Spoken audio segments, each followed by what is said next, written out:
Sino po ba talaga ang nagpo-provoke? Sila o tayo? Hindi po tayo nagpro-provoke sa kanila. Ang ginagawa lang po natin na matagal na po, kaya nga po gusto natin baguhin ang plano ng pag-iisip natin, nagre-react lang tayo sa ginagawa po nila. So sila po nangunguna. Sila po ang humaharang ng ating mangingisda. Sila po ang naglagay ng barrier doon sa Scarborough. At noong nakapasok na nga po ang ating mga fishermen, ayon sa mga ulat po sa amin, ang laki po ng kanilang nahuli na isda. Sila ho ang nagpro-provoke hindi naman po tayo. Tayo po'y nagre-react. Ngayon po, ang aming pong pagbabago ng palaisipan, ng kaisipan sa armed forces, wag na ho tayo magpa-provoke. Humanda na lang tayo na wag na nila tayong provokin kasi atin naman po yan sa ilalim po ng international law. At kami po ay hindi tutol sa pag-uusap. Kailangan po ng diplomasya dito. Ngunit, dapat sang-ayon po ito sa prinsipyadong pag-uusap, open and transparent. Para wala pong masasabi na may binulong, tapos nagtuturuan. So, sa amin lang po ay gusto lang po namin suportahan ang whole of government approach natin. Ngayon, sa panig naman po natin, nakikita natin, itong West Philippine Sea po ang focus. Pag hindi po natin pinatatag ang ating sandatahang lakas, baka naman po sa Philippine Rice mangyari pag naunahan tayo. Kaya po kailangan unahan na po natin. Maraming salamat po. Mahal na kalihim, kasi dito po sa sinabi niya, tayo daw ang naghahanap ng gulo. Gulo din ito. Meron po akong isang ano lamang po, kasi sabi niyo, maghanda po tayo. Yun po ang matagal na po naming sinasabi, mahal naming kalihim sa ating mga kababayan, na sana ay gawin na nga natin talaga yung paghahanda. Pero hindi po namin nararamdaman, una dito po sa bulwagan ng Senado, sapagkat hanggang ngayon po nakabingit pa rin yung aming mandatory ROTC. Opo, ano po ang ginagawang hakbang na ang DND at ng AFP para makumbinsi po yung aming ibang mga kasama dito sa Senado na siya pong nakalulungkot pong isipin na kung sino pa yung maraming mga patutsada patungkol sa kailangan ay ganito na ang gawin, kailangan na ganito ang gawin, pero hindi sila sumusuporta sa mandatory ROTC. Gaano po ba kaimportante ang mandatory ROTC? Sa inyo pong palagay po. Importante po ang mandatory ROTC, lalo na po sa mga skills na kinakailangan po ng reserve force in the future. No? Inuutos ko nga po sa sandatahang lakas na pag-isipan mabuti ang ating reserve force structure kasi ngayon po wala po tayong TONE sa reserve force structure. At baka kailangan po natin ng mas marami pang reserve forces sa Navy at saka sa Air Force. Kasi ang isang theory na binibigay po nila, katulad po ng World War II nung araw, ang default mechanism magre-reserve po sa mamumundok.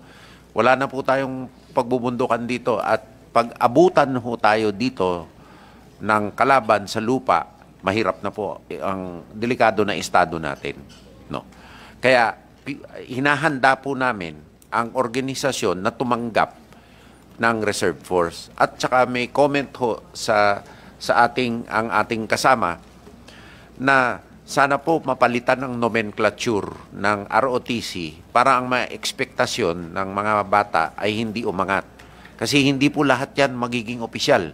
Kailangan ho may sundalo. Kaya gawin na lang ho, mandatory military training na lang ho.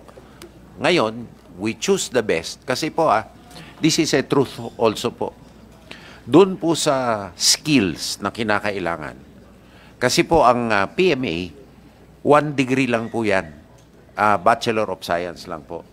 Kailangan po ng multidisciplinary nga na armed force kasi kailangan natin ng computer science dyan. Kailangan po natin ng engineering, project management, psychology, international relations para ho sa skills. Galing ho yan sa OCS, sa Reserve Force at sa ROTC.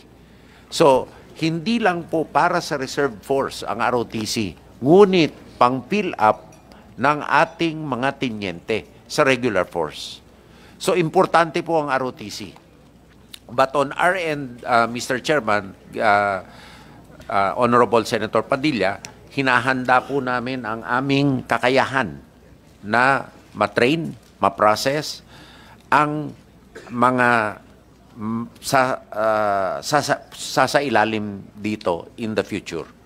Kailan po ba natin malalaman kung ang Coast Guard ng China ay under na ng PLA, ng People's Liberation Army? Kasi yun po, kapag ka nandun na po yun, ibig sabihin, wartime na yun. Medyo confusing na po kung nako-confuse po ang mga tao kung nasaan na po ba tayo dito. Tayo po ba ay nasa peacetime o tayo po ba ay nasa wartime na? Ano po ba ang... Sa tingin ko po, nasa peacetime pa po. Pero ang importante po, under din po sila pareho sa Central Military Commission. Hindi katulad po sa atin na ang Coast Guard ay nasa ilalim po ng DOTR. At ang mandato po ng Coast Guard natin ay mag-protect ng fisher folk and vessels po. Ang Philippine Navy po, teritoryo po ang binabantayan. Secondly po, yung maritime security and safety po ang nasa Coast Guard. Yun po ay nasa ilalim ng international law na ating pong sinusunod.